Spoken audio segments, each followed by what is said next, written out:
बिस्मिल्लाहिर्रहमानिर्रहीम। आप YouTube channel देख रहे हो, मैं हकीम काशिफ़ हूँ। जैसा कि नींद का ना आना एक मसला है, इसी तरह नींद का बहुत ज़्यादा आना, हर टाइम सुस्ती काहली में रहना और जमाइयाँ आते रहना, ये भी एक बहुत बड़ा मसला है। अगर देखें कि नींद जो है वो 8 से 9 घंटे सोने के बावजूद भी उसके नींद आती है और सुस्ती रहती है और सुबह उठने को दिल ना करे, और तो ये एक मसला हुआ करता है। तो बाज़ लोग तो ऐसे सुनने में आया कि वो हफ़्ता हफ़्ता और महीना महीना सोते रहते हैं। वो सिर्फ़ अपनी ज़रूरत ज़िंदगी पूरी करते हैं, यानी खाना पीने के लिए उठ जाते हैं या वॉशरूम के लिए उठते हैं और फिर सो जाते हैं। तो ये एक मर्ज़ हुआ करता है। तो बाज़ लोग ऐसे देखे हैं कि वो बैठे बैठे कुर्सी पे सो जाते हैं, ड्राइविंग करते हुए सो जाते हैं।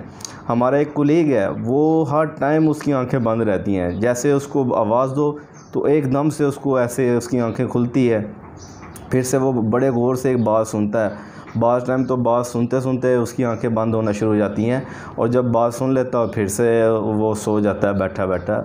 तो ये एक दिमागी मसला हुआ करता है। तो ये हुआ क्यों करता है, इसका असल वजूहात क्या होती हैं? देखें, इसके पीछे कई सारी वजूहात होती है। बाज़ सूरतों के अंदर किसी मर्ज़ की वजह से हो सकता है। मिसाल के तौर पे किसी को शुगर है और उसका शुगर लेवल बहुत ज़्यादा कम हो जाता है, तो उससे जो नींद आना शुरू हो जाती है। और बाज़ सूरतों के अंदर जिनको मुसलसल जिनका ब्लड प्रेशर लो रहता है, ऐसी सूरत के अंदर उसका जिस्म ठंडा रहता है और नींद का फिर गलबा रहता है, हर टाइम सुस्ती रहती है। और बाज़ जितनी भी दिमागी अमराज़ होते हैं, ऐसे मरीज़ जिनको दिमागी कोई भी मर्ज़ हो, तो वो जब एलोपैथी मेडिसिन इस्तेमाल करते हैं तो उसके अंदर जो सीडेटिव है या गुनूदगी वाली या नशावर सुकून वाली मेडिसिन इस्तेमाल करवाई जाती है। ऐसी सूरत के अंदर जब वो मेडिसिन रेगुलर इस्तेमाल की जाए तो वो मरीज़ हर टाइम जो है वो नींद में रहता है। और जितने भी खांसी के सिरप होते हैं उनके अंदर ये नशावर जो होते हैं सिरप के अंदर वो अगर इस्तेमाल किया जाए, ऐसी सूरत के अंदर जो नींद आया करती है। लेकिन अगर इस कोई मर्ज़ भी नहीं है तो उसके बावजूद जो है वो नींद आना, उसका सबसे बड़ा जो काज है वो आपने एक बात हमेशा एक याद रखनी है कि जैसे नींद का ना आना दिमाग की खुश्की है, और इसका बस उलट कर लें कि नींद के अंदर जब रुतूबात होती हैं, बलगमी रुतूबात होती हैं, जो बलगमी फजलात होते हैं वो जमा होना शुरू हो जाती हैं और वहाँ पे जो रुकना शुरू हो जाते हैं। क्योंकि हमारा जितना भी दिमाग होता है इसके अंदर रुतूबात कसरत पाई जाती है, और जब ये वहाँ पे रुकना शुरू हो जाए, ऐसी सूरत के अंदर आँखों पे वज़न रहता है, हर टाइम जो आँखें बंद होती रहती हैं, सर भारी रहता है, तो जितनी सुस्ती जमाइयाँ आना, तो ये अलामात पैदा होना शुरू हो जाती हैं। तो ये बलगमी जो रुतूबात होती है ये क्यों बढ़ती हैं? जो बलगम होती है उसका मिजाज तर सर्द होता है। ऐसे लोग जो ज़्यादा तर सर्द ग़िज़ा का इस्तेमाल करते हैं, यानी उनके जो खाने पीने की रूटीन है उसमें तर सर्द जो है वो ज़्यादा इस्तेमाल होती है। जैसे दूध और दूध की बनी चीज़ें जितनी भी है, खीर, कस्टर्ड, बेकरी और डेयरी का सामान, ये भी सारा दूध से तैयार होता है। मक्खन वगैरह का इस्तेमाल, इसी तरह मिठाइयाँ वगैरह, मीठा इस्तेमाल करने से तो इसकी वजह से भी बलगमी रुतूबात बढ़ जाती है।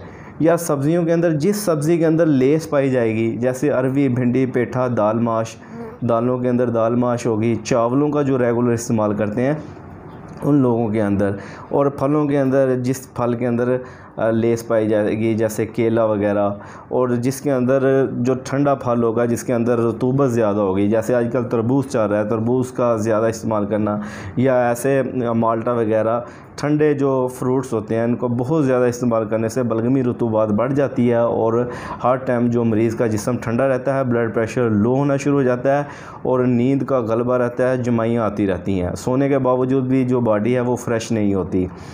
तो ऐसी सूरत के अंदर जितनी भी ये ग़िज़ा मैंने बताई है बिल्कुल बंद कर दी जाए, और खाने पीने के अंदर जितनी खुशक गर्म और गर्म खुशक ग़िज़ा इस्तेमाल की जाए, ताकि जो मस्कुलर टिश्यूज़ हैं वो उसको उसके अंदर तेज़ी आ जाए।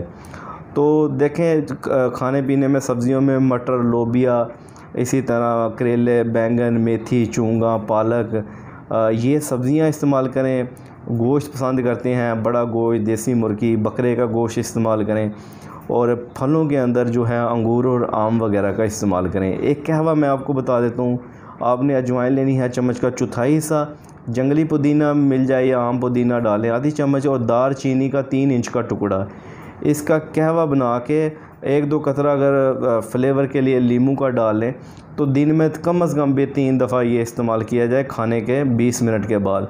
तो इंशाल्लाह अगर बहुत ज़्यादा नींद आती है, सर भारी रहता है, आंखें बंद रहती हैं, ब्लड प्रेशर लो होता है, जिस्म ठंडा रहता है, जितनी भी ये जो है बलगमी रुतूबात की ज़्यादती वाली अलामात हैं, इंशाल्लाह पेशाब बाकसरत आता है, बार बार आता है और ज़्यादा मिक़दार में आता है, तो ऐसी सूरत के अंदर इंशाल्लाह ये मसला ठीक होना शुरू हो जाएगा। इसका कोई साइड इफ़ेक्ट नहीं है, इसको मुसलसल इस्तेमाल करते रहें जब तक आपका ये मसला ठीक नहीं होता।